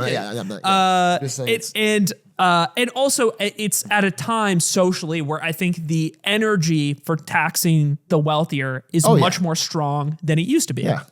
And obviously this is coming with the usual trappings of the wealthy are going to leave. They're disappearing, with previous examples of Jeff Bezos had already he packed up and moved to Florida. He moved to Florida because of the differences in capital gains tax, or his parents' health.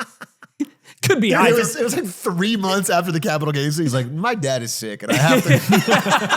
You have a jet, but you don't need to move your residence, Jeff Bezos.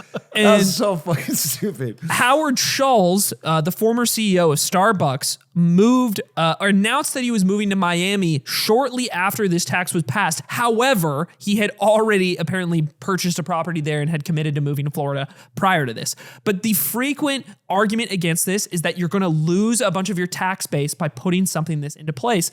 But I personally have a hard time believing that in a place that has no income tax to begin with. Yeah. And also, studies have shown, albeit I could specifically reference a study that reviewed wealth flight out of the UK from earlier last year, that people above this like $1 million income mark are way less likely to move than the average person, because usually their wealth is tied to the area that they live in some way, either through the companies and they own and the people they employ.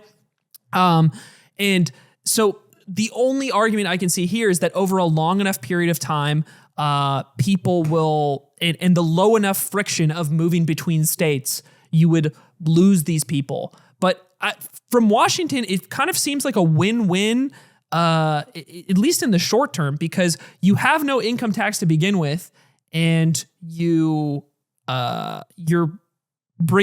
taxing these high earners that at whatever rate you can kind of get out of them. It's at a 9.9% rate for every dollar they make past $1 million or something. I mean, which is high. I mean, two counter arguments. One is that might be the case, of like leaving New York City. It's like, oh, are people really going to leave New York City if Mamdani increases taxes? Like New York City is so special and great.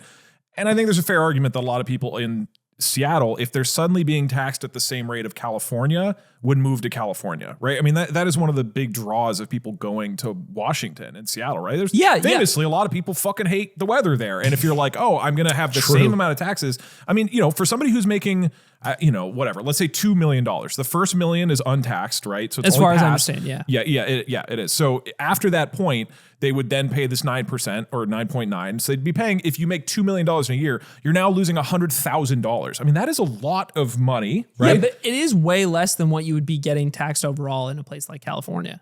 I thought California is also about high 9%. Yeah, but it kicks in way Right? earlier. Crazy. I think California's highest income tax I guess a few that's fair. $100,000. Okay, no, that's totally fair. That's totally fair. So it is still different. I guess that's the argument. And I think particularly when you are talking about a place like Seattle, which famously a lot of people don't enjoy the weather. I love it there, but I would not be surprised if a lot of people who are just optimizing for money are then like, okay, well, I'm going to go live in, whatever part of California that's 80 degrees every single day. There's also some controversy as to how this passed. There's, apparently the Washington Constitution restricts income taxes traditionally, and that's part of the reason why one has never been passed previously. And there's some sort of loophole to be able to put this in place, and that's inherently controversial the way they approach that.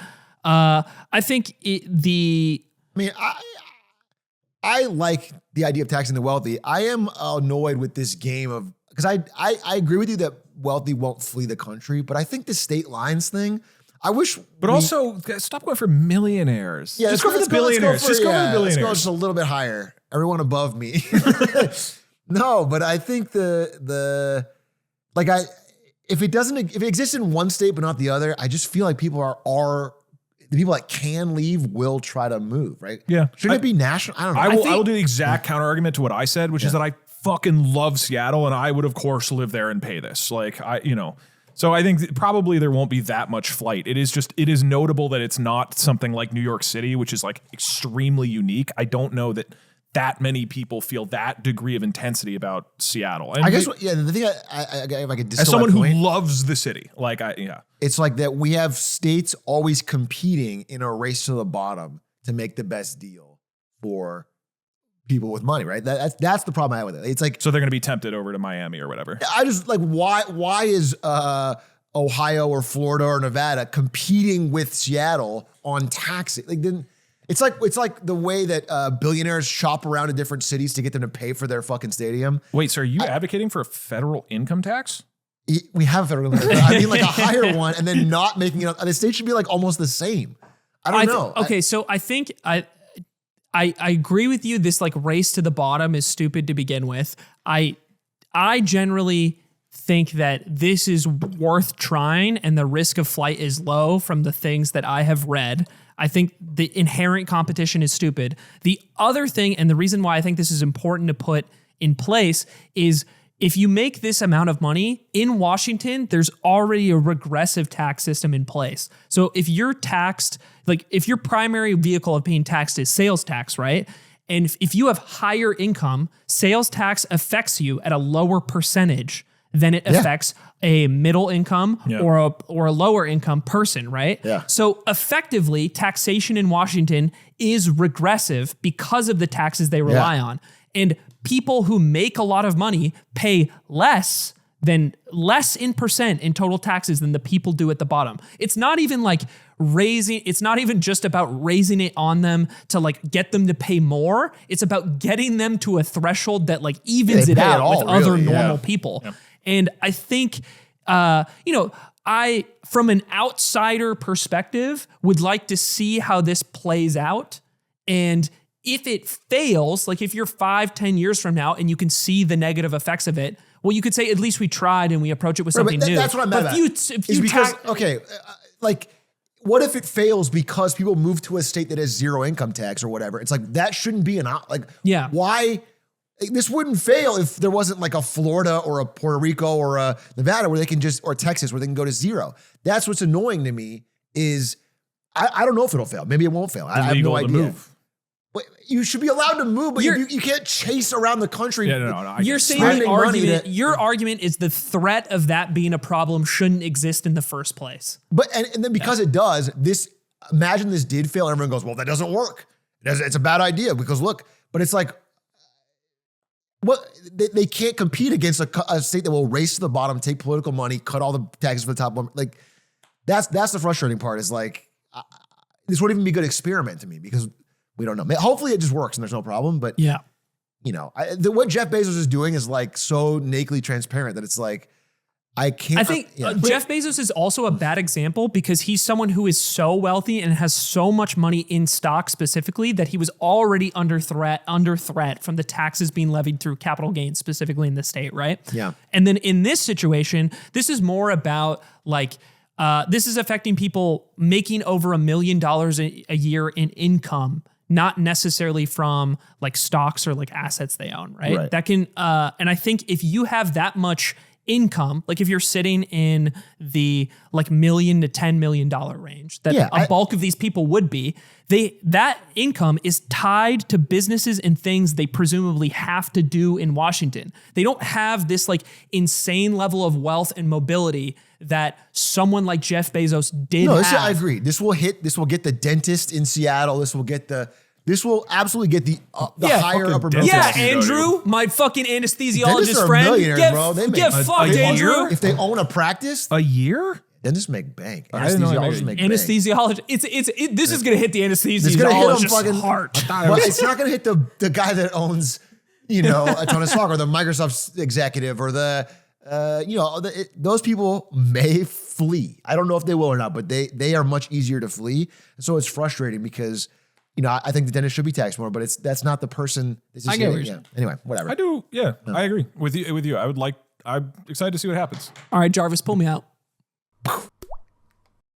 Doug, what you got for us? Let's talk a little bit about a company named Tinder. They just did their first little keynote about new products. And one thing that jumped out to me in this keynote is right here. We're also extending Tinder beyond the screen because today we're launching Interesting. IRL events, bookable in the app in Los Angeles, creating real world. All right, so if you pause it there, there's a whole lot that they cover in this hour-long keynote of new features in quotes. A lot of them are what you expect. This is how we're going to use AI to do blah, blah, blah, which is also what Bumble right now is doing. Bumble's doing the like, AI is going to be your matchmaker. So a lot of that. Some things I thought were interesting. The dating apps are all trying to get Gen Z. And like, that's like the big hot thing. They don't date. They don't date. And you know, the quote is like, you know, they're not interested in swiping anymore. They don't want to swipe. No. Okay. So They're at home listening to Lemonades. Yeah, Gen Z is collectively all listening to this podcast. And so they have announced that they're going to Dateless. start testing this idea of events where people like meet up in person and then you can start doing this thing. And what I thought was interesting is that you're just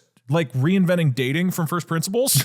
And then if you go to this second one, Perry, there's this new app that came out this last week called YouTube Surfer, where what it does is it recreates old school style cable TV channels where there's YouTube videos playing and you can click like on the left, Perry, you can go to like the History Channel. And you just join in like midway through whatever video is playing and you can see the thing. Actually, kind of sick. And This is money. it's awesome, right? And a bunch of people are like, okay, this is kind of sick. Like instead of choice paralysis, or if you're unhappy with the YouTube algorithm, you can kind of channel joining surf, a YouTube video in the middle is kind of base, right? And you can it see how used to many be people awesome. are watching right now at the bottom. It's like 300 people are watching. You would join a movie in the middle and it'd be Yeah, kind you of sick. click and it you'd on be the like, left, I can't wait to very watch left the side. beginning.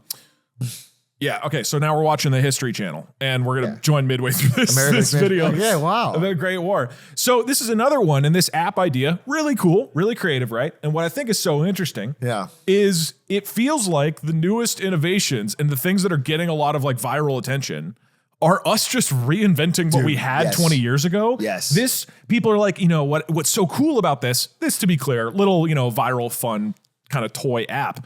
But people are like, yeah, it's really nice to feel like you're watching with other people, like, or have the same kind of thing. There's a limited choice, so I'm not just endlessly scrolling. And the same thing with events. The idea that Tinder's big breakthrough is going to be to get a group of people together in person to talk. That's just not Tinder, dude. You're just organizing events. And so I just thought, you are just an event organizer. you're just an event organizer. That's Like, just what a are you- different business. Like, I think the Tinder example is really good. I think we're far enough along into sort of digital life that we've had time to like societally react and reshape how digital things fit into our lives as utility. So in the case of dating, right? They're like, let's digitize and make this process like as quick and as seamless as Frictionless. possible. Yeah, frictionless. It's just swipe. but friction is life. And then That's I think inevitably the experience of dating online via apps like this is bad. Most people think it is bad. And now that is culturally prevalent enough. We've all spent enough time trying those things collectively that we're looking for a return to doing it the normal way. what worked. And Tinder can be a facilitator for that. I actually think this is a good angle for them because I do think that there still needs to be, there isn't this like free flowing idea of meeting people in the same way you could decades ago. There's still like there needs to be a push or a shove for you to go into dating somehow. And Tinder can be the gateway to that, but in a different way than it used to be. And I think the example we talked about on a Patreon episode a long time ago was I met that guy who was developing a dating app called like 530 or 630. Yeah. And he was focusing around like calls and in-person meetups. It's like restrictions, you know, it's people you people see- saying, hey, just having this endless mass exposure to everybody on planet Earth is not actually healthy for us. And we should go back in some ways. yeah. Can you pull this up, Perry? Do you guys remember this guy? He was the WeWork CEO. Yeah, I saw this. Bit of a fraud. But he's back with a new idea, which is essentially this, which is like I'm buying, instead of office space for companies, I'm buying residential space for humans, and we're doing a ton of events all the time. Yeah. It is going to be like, Yeah, it's built-in community. Yeah, join you the rent, and yeah. I think it's kind of. It I could saw be this. a It's kind solid of brilliant, idea. which is Like, that you buy into. If you're buying a condo or whatever, like a part of what you're paying for is the idea that people in that entire complex are going to be doing events, and you can meet them and hang out with them, and that feels meaningful. Unfortunately, it's by Adam Newman, who's a giant scam artist, but Yeah. the concept makes sense. It does. This could be anywhere you live. Yeah, if you put that effort in. that was an Am I, example. am I frictionless. fucking, am I fucking frictionless. crazy? Like, there this is could be no any apartment you scalability live to in. it, yeah. This could be any apartment you live in if you just put in a little effort. Yeah. And also, like, apartments do this now. Like, I've lived in apartments where they're like, we have they do little events. Like, I guess he's leaning into it in a more extreme way. He's I doing guess- it in a but way it's where he not can generate a lot of scalable. investment buzz. money. Yeah, I'm just saying only- that places you live that bake community things into the place you live is obviously a good thing. And I mean, we it's a should, human. We love this as humans since the Yeah. dawn of time, and people are feeling atomized and isolated in the digital era. And I think people are trying. I agree. Dude, this is what I think is going to happen here. Yeah. Is clearly the difference here is everybody signing up for one of these units has kind of the implicit agreement that they want to put the effort in Right. of meeting and having you these find going other to these people events. with same- But in the same way that like I think I'm gonna be involved in my apartment building social committee, and I said yes to it 5 months ago. You're not. Nobody's gonna fucking do it. I think if you live at that place, that doesn't change whether you're an Aiden or not. Yeah, Aiden makes dude. friends with everyone everywhere. I am not. I'm going to stay inside on a Friday night and play video Doug's games. signing up for the Adam Newman fucking friend, and then sitting in his room and playing. Yeah. No, I mean, I think something like this could be great. You know, when I moved to Seattle, it was hard to meet new friends, and like something like that would have been really valuable. You know, Yeah. I definitely would have utilized it. Yeah, I just think it's such a dumb business because it's not like everything that you do to be good is like very personalized and effort driven. There's no scalability. There's not. He preaches it like a tech company or like there's no. Yeah, no, he's It's just grifter. it's just you There's need a section humans- where he says, Yeah. "Here's our era. Everything here is made in house in our Flow kitchen," and he shows all the like smoothies that are presumably $12 each, and it's like, okay, this is for all part of your yeah, this is like. But I mean, I think the demand is real. I think agree. trend here, the reason why this should go later in the episode, Aidish, is because I think it's interesting that we will probably see more and more tech services that have really grown over the last decade or two making products that like revert back in a weird way. And I wouldn't be surprised if Valve ends up releasing real life loot boxes with guns. With real guns. Physically. And that's going to be Because it feels good to hold an AK-47. That'll joke will make sense depending on the order of this. I guarantee you we're after that one. You thought that was okay, good. Thank God. This was a pretty interesting one. And All right. A bit of tech news that's not about AI, which I think is somewhat novel in the current time. So Apple announced released their MacBook Neo, which is a I think $600, $500 laptop, primarily for a lower end market that Apple has left underserved for a long time. Yeah. Their laptops are, I would say, famously expensive, and it's allowed different Windows laptops to really corner a portion of the market, and things like Chromebooks that Apple has had a rougher time competing with because they only offer these more expensive, arguably premium in Luxury some ways, premium. products. But the Neo, which is basically this $600 notebook, is finally out, and it's reportedly shaking things up a bit on the Windows Dude, they're freaked out, laptop right? manufacturer thing. Yeah. So the co-CEO of Asus, S.Y. Su, noted that in the past, Apple's pricing situation has always been high. So for them to release a very budget-friendly product, this is obviously a shock to the entire industry.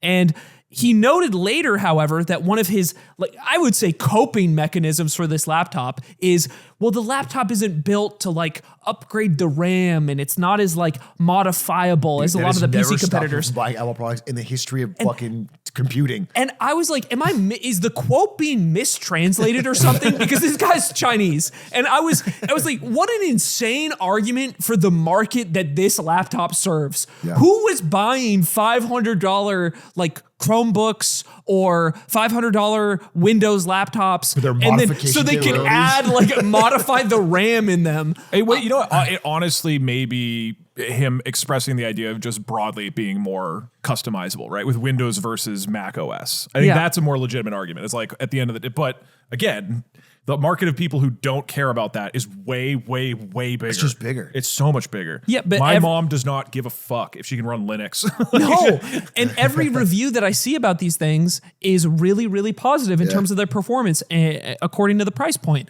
And I think I think the laptop runs on like the same chip that the last iPhone the did, iPhone chip. which is pretty incredible in the first place. That we're kind of at a place where like the phone chip can just It's make like a the laptop laptop do what it needs. iPad, man. I mean, it's like that's what it is. I think But that's who this consumer is. Like if you're a student, for example, it's like you're pulling up PDFs, web pages. You're not like editing YouTube videos or like rendering 3D objects. That's not what this is for. Most people just use these things to like, open Notion and talk to Cloud. Yeah, and do a podcast. and do the Lemonade Stand podcast. And so it's pretty cool to see them move in this direction as, somebody who likes Apple products a lot, coincidentally using the wrong laptop this Using episode. Huawei today? Yeah.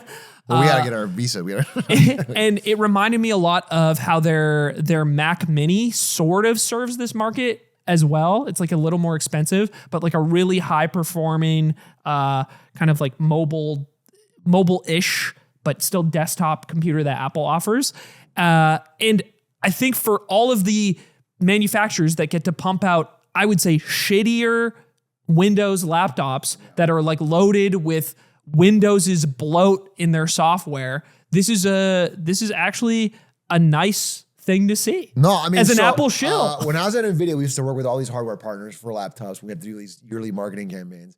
So it's like Acer, Asus, Lenovo, HP, all these people.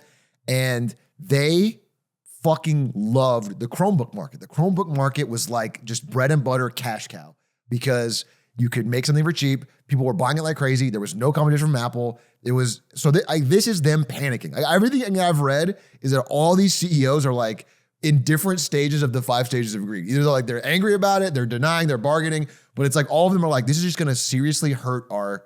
Because this is apparently, I'm not an Apple guy. I'm not like you. I'm not going to buy this product. But my understanding is the reviews are like pretty stellar. It does exactly what a person buying a $600 laptop is going to want to do. And all of a sudden, they're just getting punched in the gut. Dude. I mean, I think it's going to really shake up the PC market. Yeah. Yeah. Even as a certified Apple hater, like brilliant play. I'm super glad they're doing it. It's awesome. Like make this more competitive, put this out there. It's fantastic. Yeah, if anything, I think it'll just push some of these other companies to offer a Windows laptop or maybe changes to Windows OS that make it fucking suck less. That would be my hope. Dude, I actually agree because like the laptop I have now is a Samsung laptop. Laptops like this did not exist for Windows until the MacBook. The MacBook forced everyone's hand to make these look nicer, like the Windows surfaces and like they just like went back to basics. They made things look polished and clean and nice. And it used to be clunky as fuck, loud fans, like all that shit. Like Apple had to push the game forward on that, and I appreciate them doing it, even though I think they're fucking. And they've done nothing else wrong. To the next segment. Oh, I got one. Wait, perfect. Wait, it's not gonna line up. Yeah, no. Aiden, make sure these don't line up. Guys, listen, we've been talking about a lot of things, and in the news lately, obviously, it's been Iran. But this might be the first one. We might not have talked about anything yet. No, I mean, just in general. I mean, in life, people have been talking about this Iran war thing. Yeah. But things have been getting buried underneath this story. And the number one thing that's been buried is the biggest media merger in history, which is happening the same week that U.S. has been bombing Iran. So almost nobody's been noticing. But we talked about it on this show, and we all collectively voted that Warner Brothers would get sold to Netflix. We thought because Netflix had the bigger bid. They had actually a smaller bid at the end, but they had support from the Warner Brothers board, and because Netflix is Netflix, they're a bigger company and they're more established, and people at Warner Brothers wanted to sell to Netflix. So we thought it was a done deal. In that time between, there was a lot of political gamesmanship. The Ellisons showed up at the State of the Union. They've been talking with Trump. This is like absurd. They got regulatory approval for the merger almost before the merger was even agreed upon, while Netflix was still a big question mark of whether it would get approved. Yeah. And all those things started increasing the risk premium for Warner Brothers, who was like, wait a minute, we want to sell. We want to make sure we sell. Can you just explain for somebody like what would the risk profile mean? Like if you're on the board of Paramount, like what is, or sorry, of HBO, like what are you thinking of like, oh, it's going to be really hard potentially to even get this through? So we're Warner Brothers. We're all sitting around. We have a company that is starting to fucking fall apart. Like we have a ton of debt. We have these great properties. We have Harry Potter and we have Godfather and SpongeBob and Game of Thrones Batman season 8. And Game of Thrones season 8, a true classic. Beloved. We have all these things that are worth lots of money, but our company is falling apart. We can't compete in the media environment anymore. So we're trying to sell to a bigger player. We need one of these deals to go through, or we're stuck holding the bag of our own excrement here. This is bad. So that's where they brought in this CEO, David Zaslav, who just like ripped all this shit out, packaged it all up, and started selling it. So they were going to go to Netflix because it felt like the more solid deal. But because of the political implications, it has now been won by Paramount. The deal is over. Netflix has dropped out. And I know it's politically involved, not only because of things I said, but because Ted Sarandos went to the White House to plead to try and get this deal through and get something through the day it was canceled. And his White House meeting with Trump was canceled, and he realized it was over. And so they announced that they were giving up. This is the head of Netflix going to Trump to try to get soft approval for the merger. Yes. Okay. And then they canceled his meeting, and then he was like, all right. And this is normal or not? This is not normal. So again, Warner Brothers said many, many times they wanted to sell to Netflix. Now, because of all this risk and because Paramount, again, came over the top with an even bigger bid that they can't afford. I mean, they're taking on, this is going to be a very indebted media company. It's going to be, Warner Brothers already has debt. Paramount has even more debt. It's all coming together. So it is being sold though, and it is for a total of $110 billion. So another reason the Netflix dropped out, and I have to say this, is they said, this is what they said. So I think it's the political thing too, but they said the purchase price is getting too high. We don't want it at any price. We're not gonna, like they probably could have matched the bid and kept this fight going, but the price was getting so absurd. And so Netflix, when they abandoned the bid and they had to pay the breakup fee, actually I think Paramount had to pay the breakup fee, their stock went up because people were like, it's actually good that you're not, like this could have been a really risky thing for Netflix. I think we've seen this in esports a lot where a company make these big purchases and then it's happened to Twitch actually, where Twitch paid $110 million for the Overwatch League, and then they couldn't afford anything else, and we had to cut things to the bone. And Yeah, but at least that panned out. yeah. At least. So Netflix walks away. They retain what they have, which is still the biggest streaming company. But now, you know, Harry Potter, HBO, CNN, CBS, The Godfather, SpongeBob, a million TikTok are all funneled under the Ellisons, which have this big media empire, which is very tied in with Trump. They're meeting him all the time. We're having, who's Pete Hegseth during his Iran Wars, which is like, I can't wait for Paramount to take you over, talking to CNN, because then you'll actually ask real questions. So it's like getting very, you know, I think it's you know, the story here is like a real. That's not good. Holy shit. I know, look, I The know. Department of Warhead telling a media, like a journalist, can't wait to get bought by Larry Ellison. Yeah. That's fucking crazy. And when they have so much leverage over who gets bought, that's the fucked up part. It's like Warner Bros. Can sell to who they want, I guess, but they wanted Netflix. Yeah. Like the government got involved here, and that is the fucked up thing, and it got kind of ignored because of Iran War. So I wanted to bring this up. Not to be Aiden, who has a friend about this. No, I want, okay. In every one of these stories, I want to hear what friend you have that's related. This is my favorite friend. thing. He loves Larry Ellison, and when they met and they have I love learning that Aiden used to play obscure Nintendo game online with a child in Kuwait. I love hearing about this every time. I used to play Super Mario my Strikers friend with Larry Larry Ellison's Ellison. nanny's mother. Okay, who's the friend and what video game did you Larry play with them? Ellison, he says it's gonna be fine. Oh, that was very good then. Someone who does events and like talent management at HBO, I was talking to this weekend, and I had kind of forgotten this was happening because of all the other news that was going on. And he was like, no, it's a really big deal internally right now. And from an HBO specific perspective, he's like, we're hoping that the new management sees HBO as like this crown jewel, like a very, very valuable piece of what's being picked up, so that this part of the company isn't dissected or picked apart or changed, because people who work at HBO sounds like they really like working there, and they really like the way that it currently is. And there's this tense vibe internally as to how this is going to affect everybody's job, because nobody there actually has any insight into what this transition is really going to mean for that brand in the long run. Yeah, but that's the vibe I got from the friends who worked at Activision Blizzard prior to the Microsoft announcement, the acquisition. And the end result was that there was a ton of layoffs. And I do think with the amount of debt coming into this combined package, I don't know about HBO, because HBO is sort of a crown jewel. Maybe they're just like, don't touch that. This is like our only profit center. But I feel like I cannot imagine that everything just goes smooth. I think it's going to be a bit of chaos. That's the thing. It feels like everyone loses from this, right? Like Netflix. David Zaslav, the CEO of Warner Brothers, makes the fattest payout package of all time for turning this scrap of shit and selling it. And this is exactly the story of Barbarians at the Gate, the book. It's just that again, which is just they bid each other up and then one company buys it and now it's basically way overpriced and they're going to just have to cut everything to the absolute bone and make season 9. They're gonna have to, and they'll have to put out a season 9. Maybe they remake season 8 and it's all worth it. Unironically, But it's like they're going to announce woke 3 new Harry Potter shows and 15 HBO Game of Thrones. Like actually, they are will do gonna, that. it's gonna be like when Disney did Star Wars, they went Star Wars and just forced out like 40 shows. There's gonna be so many Harry Potter Some sort of spin-offs. Mandalorian knight type figure. There's gonna be like a really serious adult reboot of SpongeBob. SpongeBob Origins. He picks up the spatula for the first time. You kept bringing up Ted Sarandos because he's the CEO of Netflix.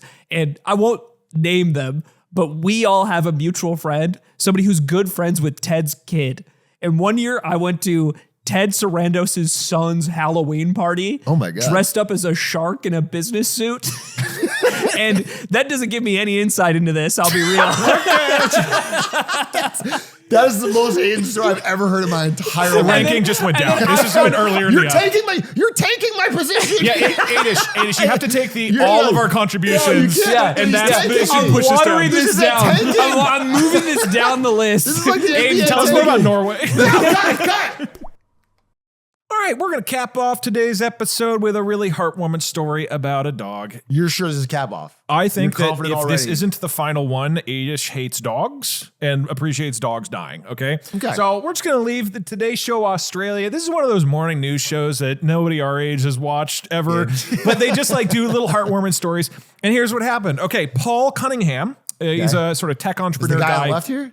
He's the guy on the left. Okay. Is Australian, right? And he has a dog named Rose, who's 7 years old.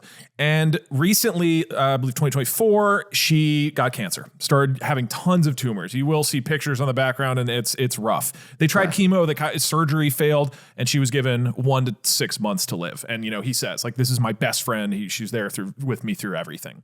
So he decided to try to cure her cancer himself. So here's what he did. He went and took a sample of her healthy cells and then of the tumor cells. And then he paid this like private company to sequence her dog's DNA. It was $3,000 and was like, look, can you sequence this for me? And sequenced both. And then he ran, quote, a whole bunch of different pipelines to compare the two. The idea is once you've sequenced the healthy DNA and the unhealthy DNA, if you compare them and you can have some sort of system, let's say a machine learning system that can look at the data and find out the exact differences between the two, between the healthy and not, you're basically finding parts of DNA that are going to create proteins that are unique to the cancer, right? Because it's what's different and what's mutated. Okay. So then he used AlphaFold as well as other LLMs to model the 3D protein structures in the tumor mutation. So after getting both DNAs sequenced, after comparing them, after finding the differences, he actually models them. And this is using AlphaFold, the tool that we've talked about like a year ago. And then from that, he says, okay, I know the types of proteins that are basically identifying the cancer in my dog specifically. And he finds a company, the RNA Institute in Australia, who agree to make a custom mRNA vaccine for his dog. So they're going to make a custom mRNA that is going to tell his dog's cells to make the type of protein that's only present on his dog's tumor so that the immune system learns to attack that and then will then go for the tumor cells. They make it in 3 months, the Institute. And after spending an additional 3 months creating these ethics applications, he finds a vet who's qualified to do like immunotherapy treatment for dogs, and they start vaccine treatment for his dog. They actually use this stuff in December 2025. This is like 3 months ago. Within 7 weeks, about 75% of the cancer is gone. Damn. The dog is not cured. It's much, much healthier. She's now able to like run around and chase squirrels. She looks healthier. The actual size of the tumors, one tumor didn't respond. So he's now sort of sequencing the DNA of that to find out why.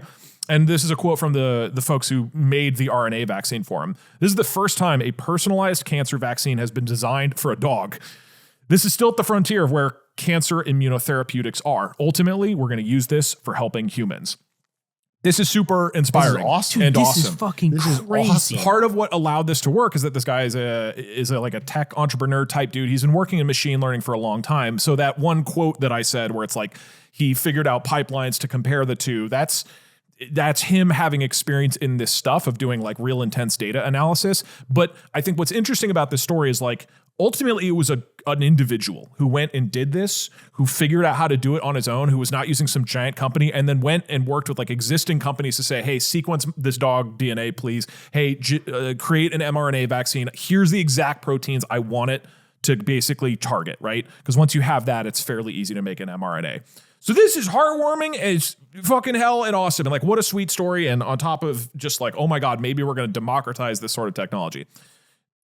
Important caveat is that this is already being done in humans. So we are already trying to do personalized immunotherapeutics for cancer. There's already trials underway. This is a very promising area of research. But the big difference and what's notable about this, one, very heartwarming. A lot of people are going to learn about this. Draws a lot of attention to the issue. And then two, it's like the barrier is really being dropped. Again, we talked about AlphaFold, which is the software that lets you model protein structures. That's available freely. And so it's not to say everybody should go start making their own vaccines, but it's kind of crazy to see that a single person was able to do something like this. It's awesome. This is an incredible story. I like your explanation because I only heard the high level summary and they make it seem like he just typed it into ChatGPT and it gave him the cure. Yeah, no, it's like, no, you did a lot more effort, but that's incredible. And gets me really excited about the future of medical technology. I thought you were joking, but this might actually be the end of the episode. Like Yeah. Okay. the implications of, providing a large scale cancer cure basically to as many people who need it, and it's personalized based on the specific type of cancer they have. That could be what this is in the long run. So let me steelman it. Again, these are not necessarily Still make hate dogs. my opinion. Right. But I think it's worth He shouldn't have done it to a dog. I don't like it's worth expressing. Steel man it. So the first main counter argument, not that cute. It should die. The second one, there's a big difference between a single mRNA vaccine versus applying it to humans. So there is a big, the difference between basically a guy kind of experimentally treating his dog is different than, hey, you're going to put this into humans at scale. It's going to have a wide effect. And then, again, a very important thing to note here. This is not like some new thing as much as the stories and headlines are being communicated about that. And so there's a lot of progress that's promising right now in basically vaccines specialized for cancer. So like real quick primer. Cancer changes all the time. That's part of the challenge of it. It's part of why it is very hard to have a medicine or something that's going to cure cancer for all these different people, because every person's individual cancer is mutating and expressing itself differently. So the more personalized you can make something like this, the more effective it is going to be. But then that is kind of the problem, right? So if you expand this to people, like right now they're estimating if these things hit market or are approved in like the next 1 to 2 years, which is hoped for, still might be like $100,000 to $300,000 per patient per Kronos. Yeah, because pharmacy. you don't have the providing the scale when everything needs to be so specific and personalized and updated based on like how cancer develops or the person or the specific patient. Yeah, Reducing the cost must be so much harder. It's a weird balance that people making drugs on this stuff right now are trying to decide of like, do we try to do a broad spread that will hopefully help certain people, but isn't going to like really target their specific thing? Or do you hyper personalize? But ultimately, I mean, this is, and I said this in the medicine in an AI episode a year ago, I specifically called this as a possibility out, which is that you pull a tumor cell out and you design the custom proteins that you need, the neuroantigens that define your tumor specifically, and then you have a model create the protein in terms of the structure and then create the vaccine and get T cells into your body that are actually targeting it. Speed is a factor. And if you can do this extraordinarily quickly, if we can create machine models that like you go into the doctor and this stuff is designed and ready to go later that week, that's when it starts to be like, we might cure cancer, right? So this is, again, I'm going to reiterate the same thing I said a year ago. This is like one of the few things with AI and really machine learning where it's like, this is fucking incredible. Like this is pushing us towards a world where one of the most difficult challenges ever, which is cancer, like we can tackle, and we can tackle it by having stuff that builds an entire system that's customized to you super fast. I imagine there's even a combination of treatment here where you're using something like this, like in the example you provided, right? It reduced 75% of the cancer that was there. Yeah. But like attacking or reducing enough of the cancer that it's at a manageable scale or a targetable scale where you could treat it with chemo or radiation to like finish the job. There's, I don't know, there's so many exciting possibilities here. Yeah. This is by far one of the coolest things going on in technology and biology right now. And it's like massively accelerating because of things like AlphaFold and because of the work people are doing. It's great. It's fucking great.